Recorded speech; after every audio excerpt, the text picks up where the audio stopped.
Ciao a tutti, benvenuti sul canale di Red. L'argomento del video di oggi è Ducati Panigale V2S.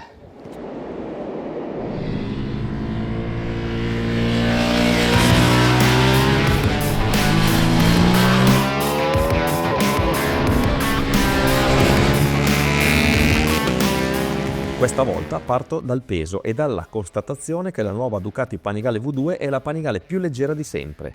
Parliamo di 176 kg in ordine di marcia ma senza la benzina nel serbatoio, 17 kg in meno rispetto al modello attualmente in listino. È evidente come questo risultato non sia solo figlio del nuovo motore V2 a fasatura variabile qui proposto in configurazione da 120 cavalli e 93 Nm di coppia, ma di un progetto che, a differenza di altri che lo hanno preceduto, nasce soprattutto per essere leggero.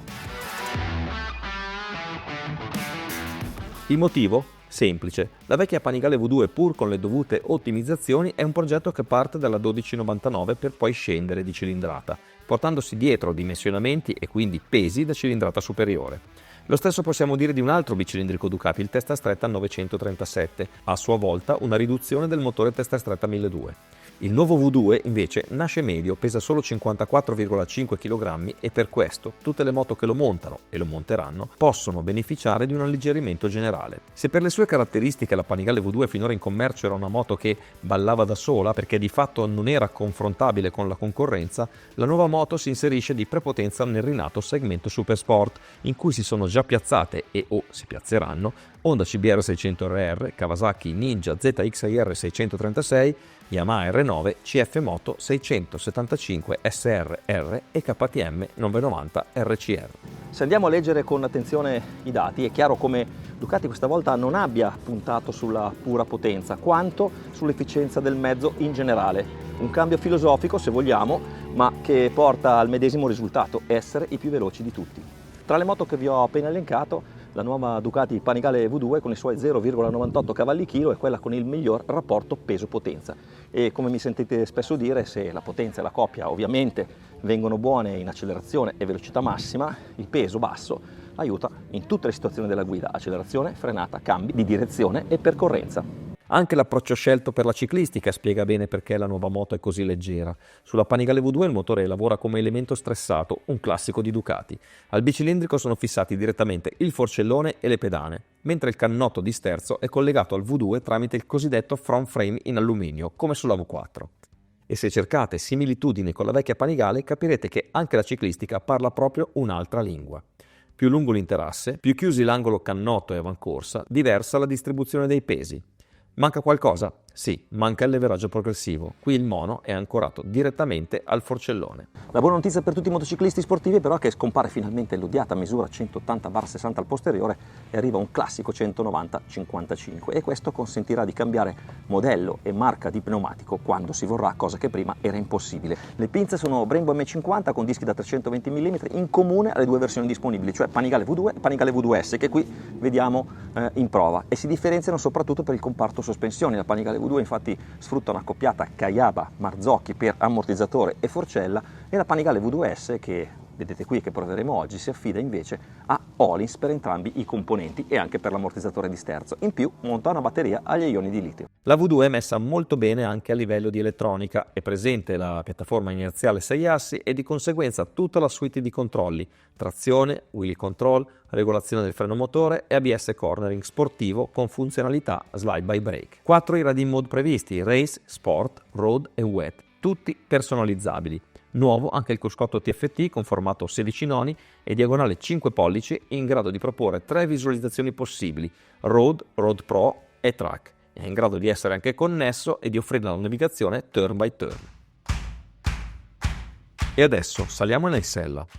Eccoci qua in sella alla Panigale V2 2025, vediamo cosa ci si trova davanti quando si sale a bordo della nuova Super Sport Ducati, Super Sport di nuova generazione, ricordiamolo, perché le Super Sport stanno un po' cambiando, ma innanzitutto ponte di comando, nuova strumentazione, display da 5 pollici e mezzo, molto ben leggibile devo dire, con tutte le indicazioni, ma una nota a margine, piastra di sterzo molto larga con manubri molto larghi e soprattutto è una delle prime Ducati super sportive Super Sport 950 a parte, che era però quasi una Sport Touring, ad avere i semimanubri sopra la piastra di sterzo e non sotto la piastra di sterzo. Però se siete particolarmente racing potete cambiare la piastra di sterzo, cambiare i semimanubri con un kit che vi danno racing, quindi collarini allacciati sotto alla piastra di sterzo e avere una posizione di guida più sportiva. Questa è quella che è sulle moto di Marquez e Bagnaia. Ma detto questo, andiamo a vedere cosa si vede. Come potete vedere, questa è la schermata racing, quindi abbiamo 3 tipi di cruscotti, quindi 3 tipi di visualizzazione del cruscotto. Questa è la racing, tenendo premuto a lungo il pulsante di sinistra, tra l'altro tutto il quadro qua comandi, tutto il blocchetto di sinistra è completamente nuovo, questo crociera con il tasto enter in mezzo, molto comodo da usare devo dire, e abbiamo cambiato schermata con la schermata Road e poi abbiamo la Road Pro che mi dà tutti i controlli inseriti in questo momento e anche il livello di coppia e potenza erogata. Questo si cambia tenendo premuto a lungo il pulsante di destra. Le mappature, torniamo alla nostra mappatura racing, che è quella che ci interessa di più. Come potete vedere sempre anche qui sulla destra è tutto uguale un po' alla Panigale V4, quindi il layout è molto family feeling con il Panigale V4. Come potete vedere sulla destra ci sono tutti i controlli, premendo a destra velocemente andiamo ad attivare il controllo che ci interessa modificare. Quando premiamo Enter entriamo e possiamo modificare. Tutto questo si può fare ovviamente semplicemente viaggiando, quindi possiamo cambiare i controlli on fly. In questo caso qui c'è il cronometro che vi dà i tempi sul giro, abbiamo anche il GPS che è un optional su questa moto, quindi vi dà il tempo sul giro in modo totalmente automatico.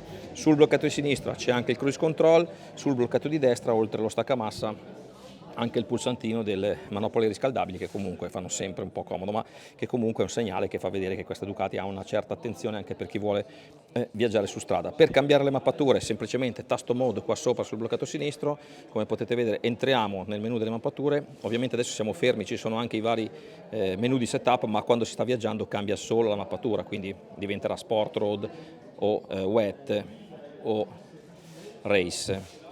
Tenendo premuto il sistema vedete che vi fa vedere che si sta caricando la mappatura e in questo momento è caricata. Entrando nei vari sottomenu, quindi nel Race Setup per esempio, possiamo, eccolo qua, Sport Setup, possiamo ovviamente andare a personalizzarci tutti i menu, il che significa che qui non c'è un menu user, ma ogni menu di fatto può essere personalizzato. In questa schermata, come vedete, vi dice in questo momento i controlli come sono inseriti.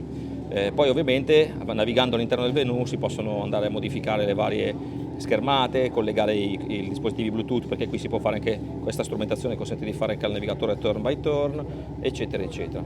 Più o meno questo è tutto quello che si vede. Livello di finitura secondo me molto buono, almeno quello che si vede sotto gli occhi non è niente male, pompa radiale Brembo, frizione con pompa radiale Brembo, insomma c'è una bella dotazione. Le schermate sono chiare, devo dire che anzi poi aggiungo, per chi è molto sensibile all'argomento, c'è anche l'indicatore del livello carburante. Devo dire che tutto quello che serve che sia visto, quindi il tempo sul giro, soprattutto la marcia inserita, i controlli sulla destra, è tutto molto ben visibile, quindi da questo punto di vista devo dire che Ducati ha fatto un buon lavoro e adesso magari andiamo a farci anche un piccolo giretto in pista.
adesso sto zitto perché quel bastardo di balia va troppo forte.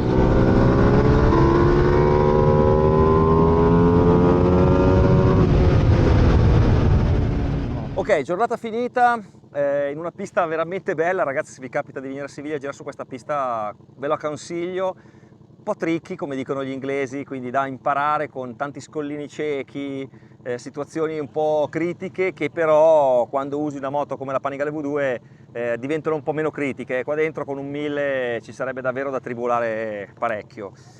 Vado sulla moto che devo dire, secondo me conferma quello che insomma mi aspettavo di trovare, perché ho capito il lavoro che ha fatto Ducati sulla Panigale partendo dal nuovo V2, che è un motore molto leggero, quindi un lavoro incentrato tutto sulla ricerca della leggerezza e del miglior rapporto peso-potenza e dell'efficacia di guida in tutte le situazioni. Prima di tutto parto dall'ergonomia, che è una bellissima ergonomia, infatti sono molto curioso di usarla su strada, perché questi manubri sopra la piastra di sterzo belli aperti danno un timone quasi da naked, diciamola così, e credo che questa moto su strada potrà veramente essere una super sportiva di quelle molto gratificanti da usare. Io, sapete, non sono un estimatore assolutamente delle super sportive usate su strada, però devo dire che in questo caso mi aspetto una moto che funzioni molto bene, anche perché i primi turni, imparando la pista, mi sono anche un po' forzato, primi giri, a guidare un po' in modo stradale senza sporgermi troppo, per capire come reagiva la moto, e la maneggevolezza è davvero il suo punto forte.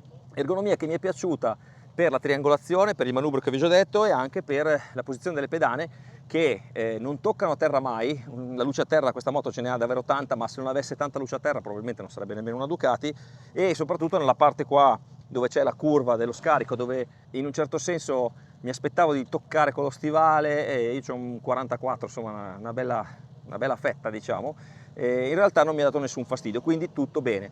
Una cosa da segnalare invece è questa distanza Sella-Codino, che mi sono ritrovato a essere un pochino corta. Mi spiego meglio: a me piacciono le moto corte di sella quando si va in pista, perché io tendo sempre ad andare un po' indietro, quindi tendo a andare a caricare molto il posteriore ed alleggerire l'anteriore, quindi cerco sempre un tampone che mi porti un pochino a stare in avanti. Se vi ricordate, sulla Panigale V4 proprio quello avevo detto, avrei voluto un tampone che mi teneva un pochino più in avanti. In questo caso siamo forse un po' troppo di là, quindi la moto è corta, quindi quando sono in curva, in piega, io mi trovo abbastanza bene. Mi muovo benissimo sulla sella, tutta la parte qui della sella è benissimo conformata, riesci a spostarti bene, nessun tipo di problema. Quando ti devi mettere in carena sul rettilineo arrivi molto presto a toccare il tamponcino, e oltretutto questo tamponcino non ti aiuta a andare ancora un pochino più indietro con il sedere, quindi questa qua è una cosa che io vado a segnalare. Passiamo poi al motore, che devo dire effettivamente ha confermato un po' quello che mi aspettavo, anche guardando la prova di Federico con la multistrada V2.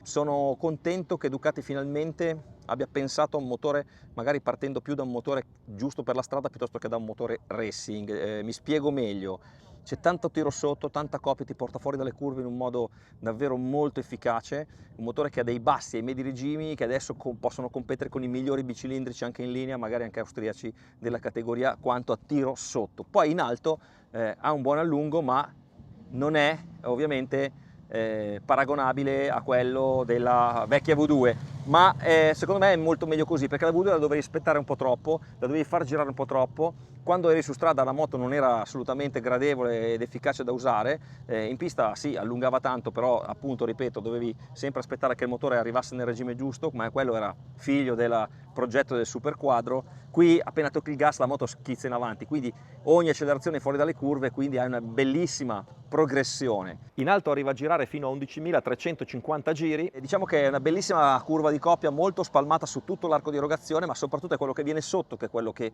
ti aiuta. Tutto aiutato da una bella rapportatura, che qui proprio su questa pista avrei voluto forse un dentino in meno di corona, perché c'erano dei punti dove arrivavi proprio a limitare prima di frenare per entrare in curva, quindi non conveniva tenere la marcia, e da un cambio che, devo dire ragazzi, funziona veramente bene. È un tipico cambio Ducati con una piccola accortezza che qualche volta è un po' sensibile, e quindi magari ti stacca il quick shifter quando tu non sei proprio preciso nella cambiata. Però il cambio è un cambio tipico di una Ducati, quindi quando arrivi in fondo al rettilineo, staccata veramente importante, butti giù le marce con grande rapidità, si può mettere il cambio racing subito in modo super facile, quindi motore che a me, devo dire, è piaciuto in tutte le sue manifestazioni. Segnalo, ma qui siamo in pista ragazzi, sono poco importanti diciamo quando si va in pista, sarà da verificare un po' quando andremo magari su strada se ci sono delle vibrazioni un po' ad alti regimi. Parlo di alti regimi, intendo sopra gli 8000, i 9000, cioè quindi quando il motore sta frullando veramente tanto. Sotto no, ma in alti un pochino arrivano, quindi però su strada diciamo che probabilmente sono regimi a cui non si arriva. È un po' un peccato che non ce l'abbiamo fatta provare su strada questa moto, perché secondo me avrebbe dato il jolly veramente.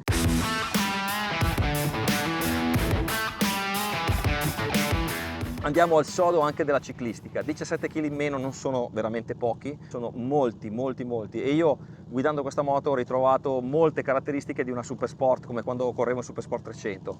Puoi frenare sotto in un modo incredibile, quella fase di frenata e ingresso e curva è una cosa da sogno su questa moto, veramente una cosa che con la vecchia Panigale non succedeva, perché primo aveva la Showa, che sapete a me non piace tanto e quindi rimaneva sempre un po' alta, e secondo la moto era molto più legnosa da utilizzare. In questo caso i cambi di direzione, l'ingresso curva, tutta quella fase di frenata, ingresso curva e percorrenza, dove alla fine sono le fasi dove vai a fare il tempo sul giro, questa moto è incredibilmente efficace, al punto che in frenata si può andare talmente sotto che spesso mi trovavo un po' corto e provavo a frenare sempre un pochino più avanti e capisci che è un margine veramente pazzesco, con una moto che resta super stabile in frenata, super veramente efficace in questa fase, e poi quando sei in percorrenza riesce a chiudere le curve con una naturalezza molto importante. Ho preferito utilizzare il freno motore in posizione 1, che è il freno motore diciamo maggiore, quindi quello più tenuto, perché dall'1 al 2 c'è un bel salto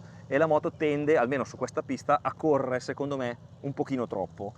Sapete che a me piace la moto con poco freno motore, ma qui veramente il 2 è proprio abbastanza libero, quindi l'1 l'ho trovato perfettamente calibrato, non c'è un off, però è vero che in pista quando vai insomma a richiamare il gas, cioè, glielo dai tutto, perché qui di grip ce n'era veramente tanto, anche perché oggi abbiamo usato le Slick SC1, insomma gomme a cui questa moto onestamente fa un po' il solletico, perché abituate a girare anche sulle superbike, quindi diciamo non abbiamo avuto nessun problema di controlli, di wheelie, di controlli di trazione, insomma queste gomme fanno veramente un grandissimo lavoro. Proprio l'avantreno è forse la parte che mi è piaciuta di più, perché riesci, proprio come la Panigale V4, come la nuova Panigale V4, arrivare col freno in mano, mollare il freno, entrare in curva e sentire proprio la gomma che morde l'asfalto.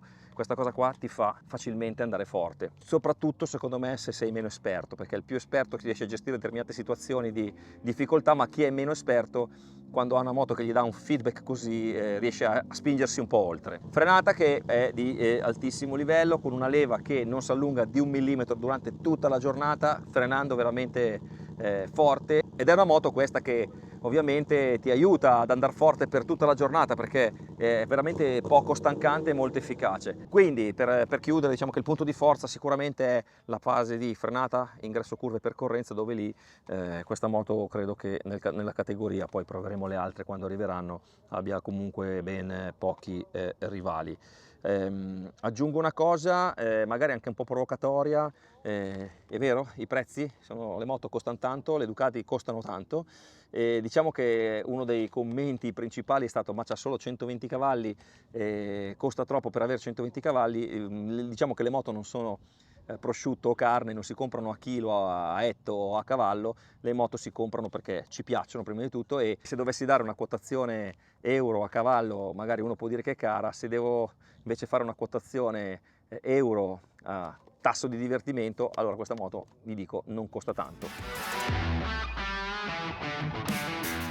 Manubri alti, vi dico che come vi ho detto nella presentazione c'è una piastra diversa con i manubri più racing, se la usate tanto in pista magari vi potrebbe piacere, ma io durante la giornata non ho sentito il bisogno di avere dei manubri più bassi. Tenete presente che quando si guidano le moto da corsa dei piloti veri, quindi parlo di Superbike e MotoGP, i manubri sono anche più larghi di questi e anche più alti, perché devono avere il controllo in frenata e devono stancarsi meno, perché se tu hai il manubrio molto basso, quando vai a frenare poi vai a caricare ulteriormente le braccia. Piccoli interventi che ho fatto durante la giornata, ma veramente piccoli. Ho chiuso di 2 clic la compressione della forcella, perché cominciava ad andare giù quando si comincia a alzare il ritmo, secondo me a scendere un po' troppo velocemente. Ho chiesto un pochino più di controllo e anche un pochino di ritorno del mono, perché in alcune situazioni la moto tendeva magari un pochino a scalciare quando andavi ad aggredire la frenata. Ho trovato un equilibrio che secondo me è valido e soprattutto devo dire, ovviamente un po' complice la leggerezza della moto, complice il fatto che ovviamente c'è 90 Nm di coppia, ma non sono i 120 Nm di coppia di un 1000. Quando tu vai a prendere in mano il gas a centro curva, questa moto resta sempre piatta, non si siede, non ha squat e quindi chiude la linea anche con il gas in mano, proprio come deve fare una vera super sport, perché con le super sport ovviamente più riesci a tenere aperto il gas, più riesci a essere efficace anche in mezzo alle S. La pista qui è complessa perché ci sono salite, discese, stai molto sull'avantreno, delle S tipo Mugello, delle discese tipo Portimao, insomma la Rabbia, cioè,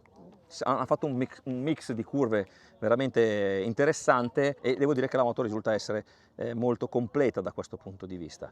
L'attitudine ciclistica è quella di una vera super sport, anche molto leggera, quindi percorrenza, frenata, eccetera, eccetera, con un tiro ai bassi e una spinta che è un po' più da maxi che da super sport vera. Sarà veramente molto interessante quest'anno vedere se riusciremo a fare una comparativa con le sue concorrenti dirette, quantomeno ce ne sono almeno 3 in questo momento che possono essere in questa categoria. Tenete presente che la nuova neonata categoria super sport, il motivo per cui Ducati ha fatto anche questa moto è proprio perché ovviamente con la vecchia Panigale V2 doveva essere depotenziata, girava al 70% di farfalla per correre, per essere paragonabile agli altri. Hanno voluto fare una moto che fosse al centro del segmento neonato super sport, dove ci sono un sacco di moto ormai da 120 cavalli, parliamo di appunto CBR, ZX6R, R9 e quando arriverà, se arriverà, la KTM che però di cavalli ne ha 130, però siamo lì in quella fascia lì. Hanno voluto fare una moto che sia una vera nave scuola per chi vuole iniziare la pista, comoda anche per andare su strada, e su questa cosa qua torneremo perché la voglio verificare, e però non è una moto con cui inizi ad andare in pista e poi ti diventa piccola, ti diventa poca. Secondo me è una moto che poi quando cominci ad andarci forte, cominci a prendere il tuo ritmo, quando cominci a diventare un pochino più esperto, sarà ancora in grado di assecondarti, perché alla fine il nome Panigale qui non viene, secondo me, né sminuito né smentito. Io direi che questo più o meno è tutto quello che mi sono segnato qui sul mio taccuino dal circuito di Siviglia sulla nuova Panigale V2 2025. Sicuramente qua sotto ci sarà un sacco da discutere, vi aspetto, perché secondo me questa moto crea discussione, ma è bene che lo faccia perché è una moto che vedrete vi potrà anche sorprendere, ma ripeto, le moto non si comprano a cavalli, si comprano a tasso di divertimento. Se avete l'occasione andatevela a provare. L'aspetto di provare su strada perché secondo me sarà una vera sorpresa, per come ho visto che si comporta qui, per come tira il motore sotto. Secondo me ci sarà da divertirsi, speriamo di poter fare la comparativa. Noi ci vediamo al prossimo video, seguiteci, iscrivetevi al canale, seguiteci sui social perché come avete visto stiamo facendo un sacco di contenuti. Noi ci vediamo al prossimo video.